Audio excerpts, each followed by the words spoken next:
You were doing your thing, and someone asked what happened. Jay Leno explained that he had been working on a 1907 white steam car when the fuel line got clogged. He crawled under the car to fix it and asked someone nearby to blow air through the line to clear it. In just a second, gasoline shot out and splashed all over his face. Before he could react, the pilot light from the car's engine jumped, and suddenly his whole face was on fire.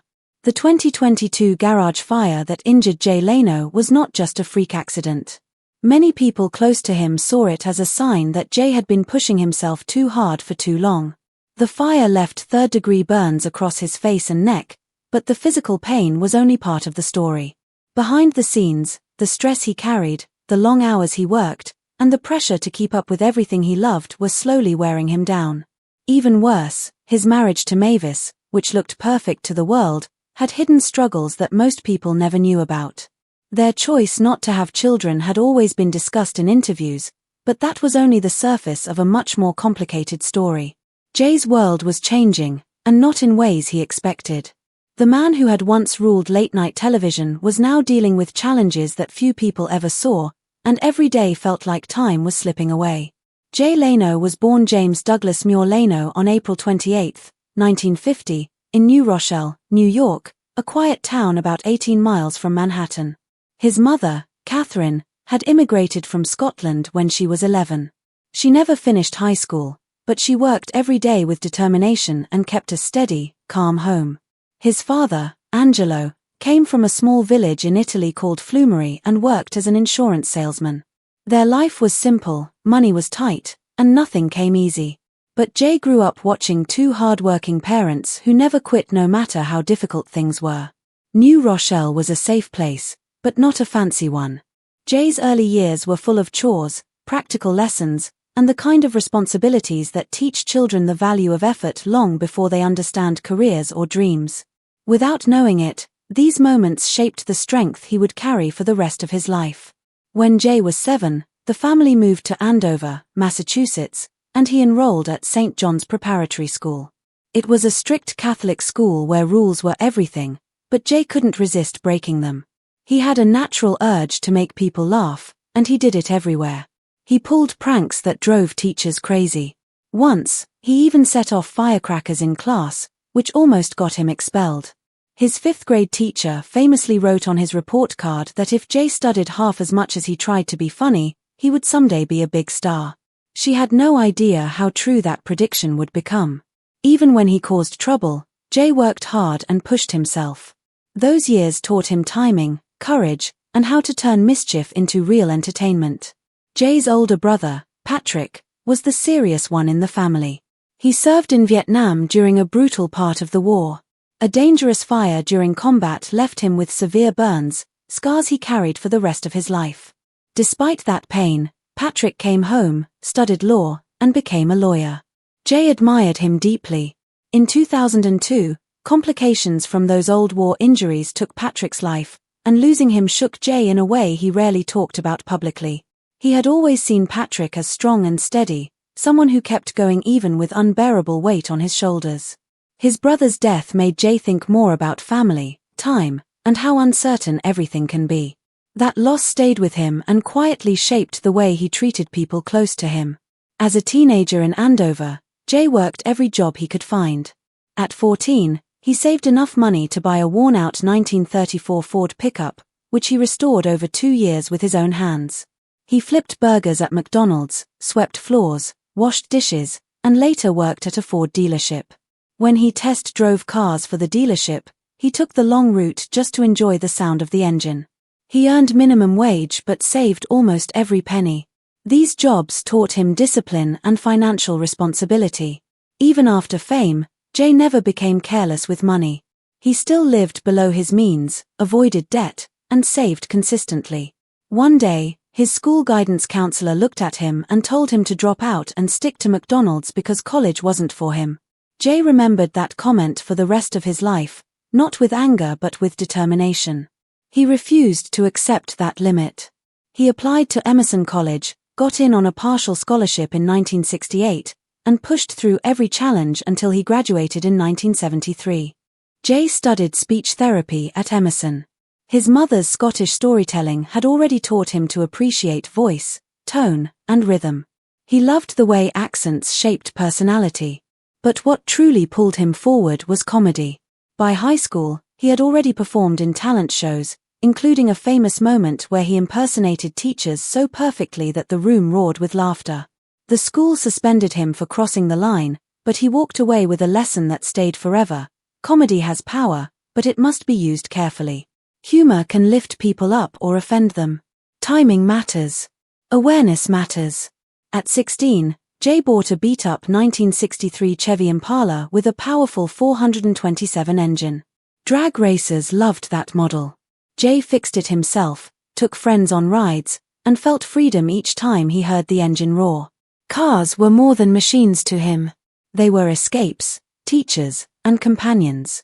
They would eventually become one of the biggest passions of his entire life. His mother taught him another gift without realizing it. Her dry Scottish humor, quiet delivery, and sudden unexpected jokes shaped Jay's comedic style. He watched her closely, absorbed her timing, and learned that jokes did not need loud energy to be funny. Sometimes, honesty and a small twist were enough. By 1970, Jay was performing in small Boston clubs while still in college, earning $20 to $25 per show. Sometimes the gigs were at strip clubs because the money helped pay tuition. His jokes were simple about dorm life, buses, professors, dating, but people loved them because they felt real. In his senior year, he hosted campus talent shows and began trusting his voice more. In 1973, he founded the Emerson Comedy Workshop, the school's first comedy club. More than 200 students attended the first show, and the club quickly became a major part of the growing Boston comedy scene. Jay had no idea he was helping start something that would influence comedy for decades. To stay afloat financially, he drove a school bus, earning only $1.50 per hour. The kids were loud and wild, so Jay learned to use jokes to calm them down. Over time, he realized that if he could make tired children laugh early in the morning, he could make any audience laugh at any time. That job taught him crowd control and how to adjust his material depending on who was in front of him. For his senior thesis, Jay studied speech patterns in comedy. He listened to comedians like Bob Hope and Don Rickles, analyzing their rhythm and tone.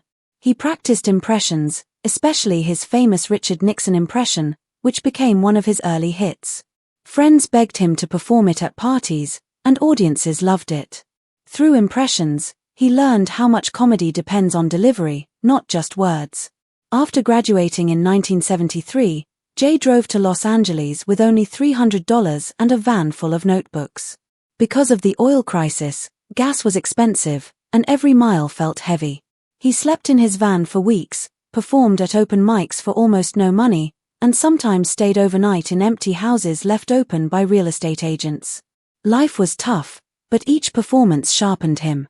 He kept going because he believed every joke, every crowd, and every failure pushed him forward. By 1977, Jay made his debut on The Tonight Show, and everything began to change. In Los Angeles, he found early writing work on the sitcom Good Times, crafting jokes for Jimmy Walker. He even helped shape the line "Dynamite," which became famous across America. Working behind the scenes taught him how to create jokes that worked for millions of viewers at the same time. That job strengthened his skills and showed him how comedy differed when the audience was the entire country. He warmed up crowds at the Troubadour in West Hollywood before stars like Johnny Mathis and Tom Jones. He improvised, teased the audience, and joked about the club's strange quirks. Some nights, people said they remembered Jay more than the main performers. These moments trained him to handle any room, even difficult ones. By 1976, he was performing at the Comedy Store almost 300 nights a year. To stand out, he once rode his motorcycle straight into the club and parked it near the stage before performing. Audiences loved it. Smoke, noise, strange characters, and fierce competition filled the club every night, but Jay kept pushing. Those crowded nights added layers to his comedy style and helped him grow stronger. Money remained tight, but Jay stayed focused. He believed that with enough work, timing, and discipline, success would come. And eventually, it did. Jay Leno's life in the mid-1970s did not look anything like the glamorous world people would one day see on television. During those early years, he was living almost like a traveler with no destination, surviving one day at a time. He lived inside his old Lincoln Continental because he could not afford an apartment. The back seat became his bedroom, and the front seat became his living room, where he kept notebooks filled with jokes and ideas. Every morning he used the local YMCA to shower, and at night he often grabbed his dinner from vending machines. It was a hard way to live, but he accepted it because he believed that if he kept pushing, something good would eventually happen. That belief kept him moving forward, even when everything around him felt uncertain. He kept calling comedy clubs again and again, asking for stage time, even if the only thing they could offer was a free drink or a sandwich. Sometimes he performed for no pay at all because, for him, the real reward was just being able to talk to an audience. Every night on stage made him a little better than he was the night before. That period of struggle built a deep toughness in him, something that stayed for life. Later, when he finally became successful, he always remembered those nights living in his car and promising himself that he would never take anything for granted. In 1978, Jay got his first movie role in the film American Hot Wax. He was paid $500, which barely covered his bills, but to him it meant more than the money. It proved that small doors could open, and even the smallest opportunity might lead to something bigger. It gave him confidence that he was moving in the right direction. He was not a star yet, but he could finally see a path forming. Jay was 26 when he stepped onto the stage of The Tonight Show starring Johnny Carson on March 2, 1977. That moment felt like the world had paused for him. He had only 5 minutes, but those 5 minutes could change his life. He told jokes about everyday things, family habits, little frustrations, moments everyone understood. His humor felt real and relatable, and the audience locked onto him almost immediately. When he finished, the crowd rose to their feet. Even Johnny Carson, a man known for rarely praising newcomers, said Jay's act was clean, sharp, and accessible, and that he might be the next big thing. For any comedian, The Tonight Show was the Golden Gate. And once Jay walked through it, everything began to shift. After that successful debut, Jay kept returning to the show throughout the late 1970s. Seeing him on national television again and again made viewers feel like they knew him. He went from being just another club comedian to becoming a familiar face across American living rooms. Soon after, in 1977, he got a regular gig on the Marilyn McCoo and Billy Davis Jr. show, the first network series ever hosted by a black couple. Jay appeared in all 6 summer episodes, delivering monologues every week. He joked about current events, his own awkward looks, and especially his famous jaw, which people constantly laughed about. Families tuned in on Friday nights, and Jay used that platform to experiment with new material and sharpen his timing. By the end of the summer, people saw him as more than a guest comic, they saw him as someone who could connect with all kinds of audiences. 8 years later, in 1985, he filmed his first HBO comedy special, Jay Leno and the American Dream. It reached over 1.2 million viewers, which was a huge number for a comedy special at the time. He joked about politics, everyday life, shopping habits, and the strange little things people do without realizing it.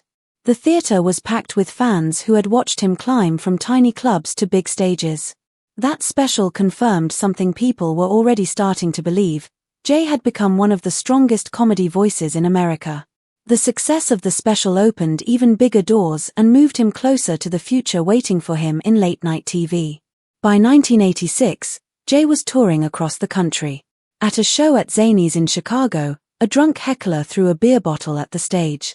Instead of losing his cool, Jay turned the moment into a 10-minute ad-lib roast that made the whole room laugh at the heckler instead. His quick reaction saved the show and became a story comedians still tell today. His tour dates kept selling out, and his energy made him one of the most dependable and entertaining performers of the era. These nights built the kind of reputation that television executives trusted. Soon, he was invited to fill in more often as guest host on The Tonight Show. In 1987, NBC made him the official permanent guest host for Johnny Carson. That meant he stepped in more than 50 times a year. Carson rarely trusted anyone with that position, so it was a huge honor. Jay even introduced segments like jaywalking, where he asked people simple questions on the street. The wrong answers were so ridiculous that the bit became legendary. Audiences loved it, and Jay's presence on the show grew stronger and stronger. By the time Carson announced his retirement in 1992, Jay seemed like the natural choice to take over. But getting the job was far from easy. When Carson stepped down, Jay entered a highly public battle with David Letterman, who also wanted the role. NBC held a big press conference about the transition. Jay, unsure of how the room felt about him, showed up disguised as a reporter with glasses and a fake nose. He quietly asked questions to understand what executives and journalists were thinking. This strange but clever move helped him shape his strategy and push himself ahead in the competition. People later called it one of the boldest and weirdest moves in the Tonight Show battle. On May 25, 1992, Jay walked onto the stage as the official new host of The Tonight Show. The premiere drew over 16 million viewers, one of the biggest openings in late-night history. He made jokes about President George H.W. Bush and welcomed Billy Crystal as his first guest. It was clear he could carry the show with confidence. However, behind the scenes, things were falling apart. The show's producer, Helen Kushnick, had created strict rules, including one where guests were not allowed to contact the show directly. Everything had to go through her. She pressured agents, threatened managers, and insisted celebrities appear on The Tonight Show before any other program. Her behavior sparked fights across the industry and even started a feud with the Arsenio Hall show. The staff was miserable, people were quitting, and agents were furious. NBC finally fired her 4 months after the show began. The atmosphere she left behind was uncomfortable, and Jay's public defense of her made things even more tense. Still, he had to push through the chaos. In 1993, he signed a 5-year contract worth $40 million, showing that NBC believed in him despite the trouble. In 1995, the show won its first Emmy under his leadership. This helped restore some stability and proved that audiences still loved him. Between 1995 and 2000, Jay reached his peak. One of his biggest moments happened in January 1998, when President Bill Clinton appeared on the show just days after the Monica Lewinsky scandal broke. Jay mixed gentle humor with careful questions, creating a moment people couldn't stop talking about. The interview brought in nearly 20 million viewers, one of the highest ratings ever in late-night history. It showed that Jay could handle serious moments while still being funny. He also created the popular segment Headlines, where he shared strange and funny newspaper clippings. Fans sent thousands of them every year. One headline people never forgot was about a man suing his toilet for emotional distress. The segment became so beloved that it became a signature part of the show. By 1998, Jay renewed his contract again, this time for $100 million. That made him the highest-paid late-night host of his time. With his earnings, he expanded his famous car collection, eventually owning more than 180 vehicles, including rare steam cars and classic motorcycles. He loved working on the engines himself, sometimes spending hours polishing details or fixing parts by hand. The garage became a world of its own, representing years of dreams finally coming true. After the September 11 attacks in 2001, Jay hosted remote broadcasts from military bases to lift spirits and show support. He donated the money earned from those shows to relief funds. These episodes mixed humor with heart and became some of the most meaningful moments of his career. In 2004, Jay hosted his 3,000th episode of The Tonight Show. Guests from past years returned, including Arnold Schwarzenegger, who had announced his run for governor on the show. By then, Jay had interviewed over 2,500 guests and achieved a place in late-night history that only a few ever reached. He had come a long way from the young man living in his car and surviving on vending machine snacks. But not every moment was smooth. On November 30, 1995, Howard Stern appeared on the show with the kind of chaotic energy that could shake even the calmest room. Jay expected jokes, maybe some wild behavior, but not what happened next. Stern arrived with 2 models wearing bikinis, and within minutes, he told them to kiss on stage. The crowd exploded with noise. Jay forced a smile, but his eyes showed he was uncomfortable. Then things got worse. Stern began sucking one of the model's toes on live television. The audience shrieked. Jay froze, unsure how to rescue the show. During the commercial break, he walked off the set because the noise was so overwhelming he could not even think clearly. That night became one of the most chaotic moments in Tonight Show history. Through all of this, from living in his car, to fighting for The Tonight Show, to handling live television disasters, Jay Leno kept going, driven by the same determination that began back in the 1970s. His journey was never easy, but every moment built the foundation for the comedian and television icon the world would come to know. NBC later removed the entire moment from the final broadcast, but the next morning Howard Stern proudly bragged about what he had done, even though it pushed far past anything most people would call acceptable. When the actress Jennifer Lopez called him afterward, she told him straight out that it was pure debauchery. That single chaotic moment changed everything. Stern was never invited back to NBC, and the network spent months dealing with angry viewers who could not understand how such a moment ever made it on air in the first place. But the tension around Jay Leno did not stop with Stern's scandal. The fight between him and David Letterman had already been building for years. The trouble began in 1992 when the legendary Johnny Carson retired and NBC had to choose a replacement. Most viewers thought Letterman would get The Tonight Show. He had followed Carson for years and felt like the natural heir. But behind the scenes, things were not so simple.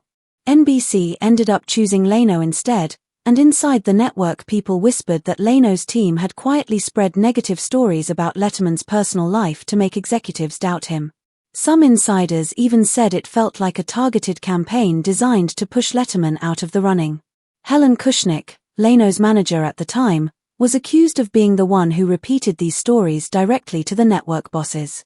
When Letterman lost The Tonight Show, he was devastated. He walked out of NBC completely and moved to CBS, where he launched The Late Show. Suddenly, he was competing directly with Leno every single night. Throughout the 1990s, Letterman made jokes about Leno that didn't always sound like jokes. There was a sharpness to them, a tone of real pain and frustration underneath the laughter. Even years later, long after the ratings fights had cooled down, both men kept bringing up their feud in interviews. Letterman once admitted that the whole media circus felt embarrassing, but it was obvious that losing The Tonight Show had deeply stung him. That long, bitter rivalry shaped late-night television for an entire generation of viewers. But nothing shook late night more than the war involving Conan O'Brien. In 2004, Leno publicly announced that he would hand over The Tonight Show to Conan in 2009. He said it with a big smile, making it sound like the cleanest, most respectful transition in TV history. NBC turned the promise into an official deal, and Conan spent the next 5 years preparing for the job he had dreamed about since he was a kid. When 2009 finally came, everything fell apart. Leno suddenly did not want to leave. NBC panicked, afraid of losing both their biggest stars. They created a brand new primetime show for Leno at 10 p.m., hoping this would let Conan take The Tonight Show as planned while letting Leno keep his large audience. But the idea failed almost immediately. Leno's new show's ratings sank fast, and as his numbers dropped, Conan's Tonight Show numbers fell too. Local NBC stations complained loudly because Leno's poor lead-in ratings were hurting their nightly news programs. NBC was desperate. Their solution was to move Leno back to 11:35 p.m. and push Conan to 12:05 a.m. Conan refused. He said that moving The Tonight Show past midnight would destroy something that had existed for decades. His refusal opened the floodgates. In January 2010, chaos erupted in front of the whole country. NBC cancelled Leno's primetime show. They tried to force Conan into a deal he did not want. Conan walked away with a $45 million settlement, and soon afterward, Leno returned to The Tonight Show. The backlash was enormous. Many critics said Leno had betrayed Conan. Some angry fans called him a serial killer for killing Conan's dream job. The anger was so intense that it temporarily damaged the entire late-night landscape. The story became a symbol of how messy television politics could be and how promises in that world often meant nothing. Behind the scenes, Leno faced another storm that had been brewing long before the Conan incident. His longtime manager, Helen Kushnick, had helped him rise in the comedy world and eventually secure the Tonight Show position. But people who worked with her said she ran everything with fear. Staff members recalled her screaming daily, slamming phones, and even throwing a phone at Leno during rehearsal. Leno stayed silent because he believed he owed his entire career to her. Those years were some of the darkest days he faced professionally, not because of ratings but because he felt trapped between loyalty and survival. NBC eventually fired Kushnick not because Leno wanted it, but because her behavior had become unbearable for the network. Years later, Leno admitted that he kept quiet because he was afraid of losing everything he had worked for. His silence revealed how much pressure he faced behind the curtain of late-night fame. After Conan left and Leno returned in 2010, things became even more complicated. Leaked memos suggested that Leno had threatened legal action if NBC did not give The Tonight Show back to him. Fans were stunned. To many, this confirmed the belief that he cared more about his career than the promises he had made publicly. Online forums filled with comments saying he had stolen guests from Conan, hurt Conan's ratings, and then walked back into The Tonight Show as if nothing had happened. Overnight, Leno's image changed. People who once viewed him as the reliable, friendly network staple began to see him as someone who valued ambition over loyalty. That scandal left wounds that still show up in conversations about late-night television 14 years later. By the time the conflict peaked in 2009 and 2010, Leno had already been The Tonight Show host for 17 years. When he stepped down in May 2009, Conan opened strong with nearly 10 million viewers on his first night. But Leno's new 10 p.m. show struggled from the start, pulling only 5.5 million viewers and dropping further. Critics disliked the awkward segments.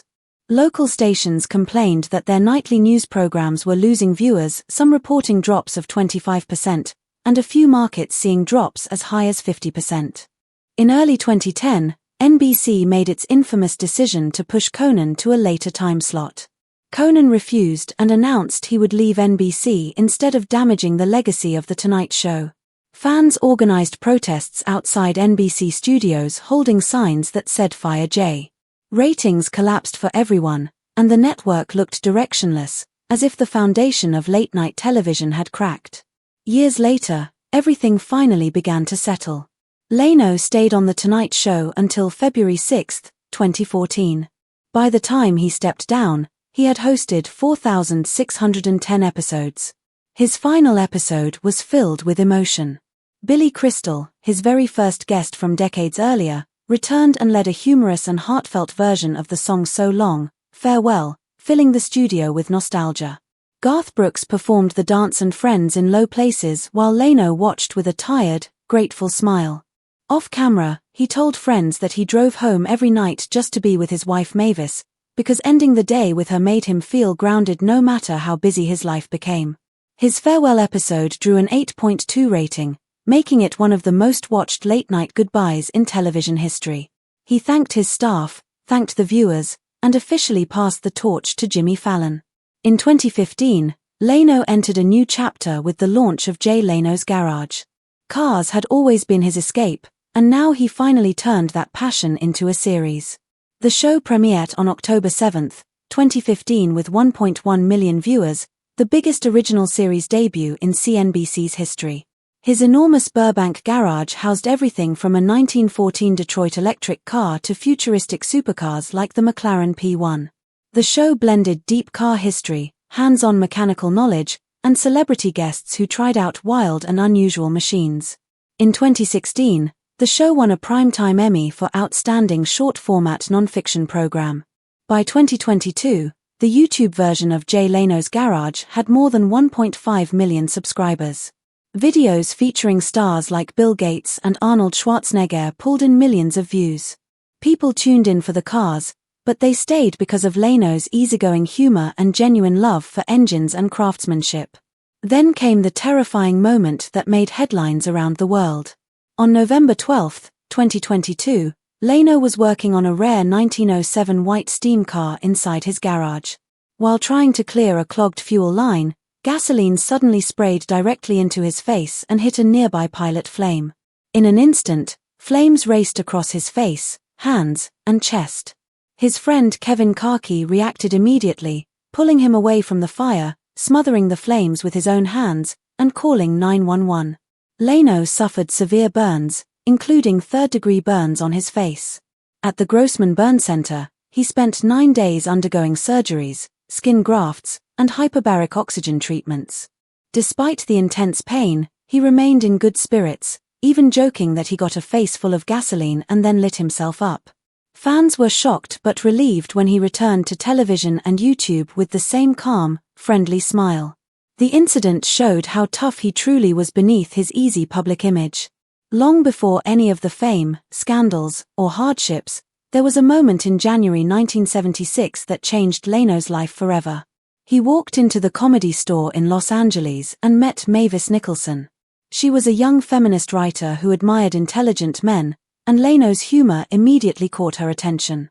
They talked for hours and realized they shared the same beliefs, especially about issues like domestic violence, which was gaining national attention in the mid-1970s. Their relationship grew from a mix of humor, respect, and a shared desire to make the world better. They married on November 3, 1980, in a small living room ceremony, simple and intimate. The date also happened to be the wedding anniversary of Leno's parents. They skipped an engagement ring because Mavis wanted to save money for a home instead. Los Angeles real estate was becoming expensive, and buying a condo felt wiser than buying jewelry. Their wedding reflected who they were, two people who valued stability, partnership, and love more than glamour. They also made the decision to never have children. They talked about it for years and agreed that their life worked better without kids. Mavis later explained that they liked their freedom and the ability to keep dating each other. Leno could travel for shows and still make it home, and their bond remained strong through every stage of their lives. In the early 2000s, only 22% of wealthy married couples in the US chose to remain child-free, and the Lenos were part of that small but growing number. Mavis built her own powerful identity through activism. She founded the Women's Rights Fund in the 1990s and produced documentaries like The Uprising of 34, which brought new attention to the struggles of textile workers. The film earned award nominations and aired on PBS and international networks, reaching millions of viewers. Leno supported her fully, often donating Tonight Show income to help fund her projects. Together, they raised awareness for issues that rarely made headlines and built a partnership grounded in love, purpose, and respect.